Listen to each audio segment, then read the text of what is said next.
पायल एक खुले मिजाज की जिंदा दिल लड़की होती है जिसे उसके पापा ने फुल्ली सेल्फ इंडिपेंडेंट बनने के लिए सब कुछ सिखाया हुआ होता है। एक शाम पायल अपनी बाइक पर सीटी बजाते हुए कॉलेज से घर वापस पहुंचती है, जिसे देखते ही उसकी मम्मी गुस्से में पूरा घर सिर पर उठा लेती है। आ गई महारानी, बहुत बोलते थे मैं अपनी बेटी को सब कुछ सिखाकर दुनिया में मजबूती से खड़े रहना सिखाऊंगा, साथ में बेटी को लफंडर बनना भी सिखा दिया, ये नहीं बताया। क्या हुआ? आज ये कुकर इतनी सीटियाँ क्यों मार रहा है? सीटी? सारी फसाद की जड़ तेरी वो बाइक और सीटी है, उन्हीं से लड़के छेड़ती है ना तू। हाँ, ये तो गलत है, मुझे बताए बिना ही लड़का छेड़ दिया। हाय तौबा, ये कैसा पति और बेटी मिले हैं मुझे। अरे मम्मी यार, तुम ओवर एक्टिंग बंद करो, और मैंने कोई लड़का नहीं छेड़ा पापा। शिट यार। अच्छा मम्मी, आप पहले मुझे ये बताओ कि आपको ये सब बेकार बातें बताता कौन है? अच्छा, तूने कोई लड़का नहीं छेड़ा? अरे वही शर्मा आंटी, वही बताती रहती है, पर उसकी खबर तो मैं खुद ले लूंगी। अच्छा मेरी प्यारी बेटी, थक गई होगी ना, जाकर आराम कर बेटा। अचानक मम्मी को गर्म से नरम होते देख के पायल और उसके पापा कंफ्यूजन में एक दूसरे को देखने लगते हैं। आंखों से कुछ इशारे होते हैं और पायल वहाँ से चुपचाप चली जाती है। जिसके बाद रात को घर में सबके सोने के बाद दोनों पापा बेटी छत पर मिलते हैं। क्या खबर लाए हो? अरे तुम्हारी मम्मी तो हमसे भी तेज निकली, कोई खबर नहीं मिली। क्या यार पापा, पता नहीं अब मेरी मदर इंडिया कौन सा बम फोड़ेंगी। इसी के साथ दोनों अपने कमरे में वापस जाकर सो जाते हैं। अगली सुबह पायल जैसे ही कॉलेज जाने के लिए तैयार होकर कमरे से बाहर निकलती है तो उसकी मम्मी उसे लड़के वालों के सामने ले जाकर खड़ा कर देती है। जी, ये है मेरी बेटी पायल, थोड़ी चंचल है लेकिन बहुत नेक दिल और होशियार है। देखते ही देखते कुछ घंटों में पायल और शुभम का रिश्ता पक्का हो जाता है, जिसके कुछ दिनों बाद पायल शादी कर अपने ससुराल पहुंच जाती है।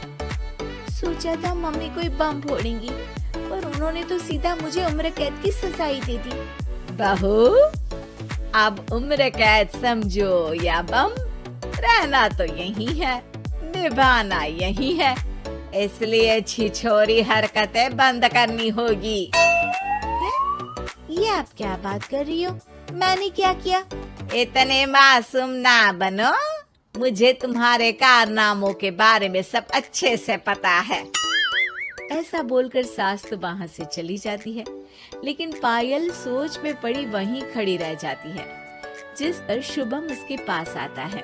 तुम मम्मी की बात का बुरा मत मानना, वो पड़ोस वाली आंटी ने उन्हें तुम्हारी बाइक चलाना, सीटियाँ बजाते हुए घूमना, बेधड़क सबसे बात करना वगैरह जैसी कुछ बातें बताती है, जिसे सुनकर उन्हें गुस्सा आ गया है। पर फिक्र मत करना, धीरे धीरे साथ रहने से वो भी ठीक हो जाएंगी। Thanks for your concern, but I don't care. Payal सीधा अपने कमरे में चली जाती है। अगली सुबह कॉलेज जाने के लिए तैयार हो सीटी बजाते हुए कमरे से बाहर निकलती है, जिसे देख सास गुस्से से तिल मिला उठती है।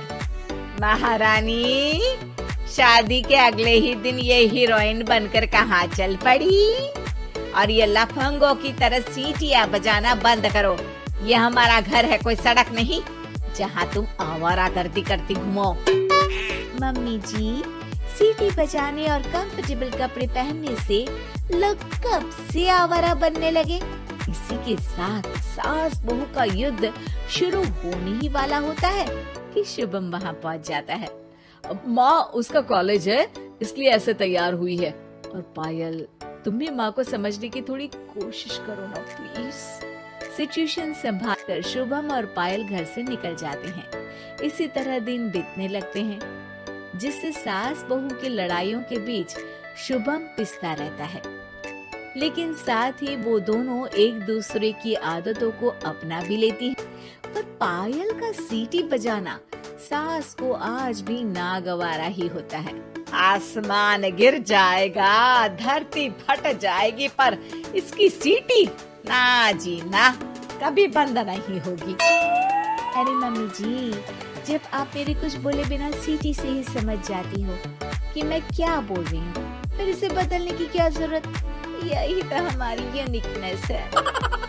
पायल की बात से ज्यादा सहमत ना होते हुए भी सास हंस पड़ती है।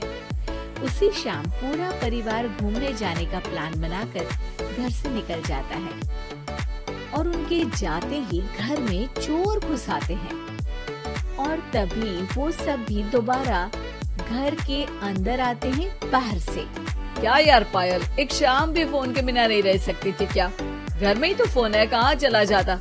अब जल्दी अंदर जाकर अपना फोन लाओ, मम्मी और मैं यहीं बाहर वेट करते हैं।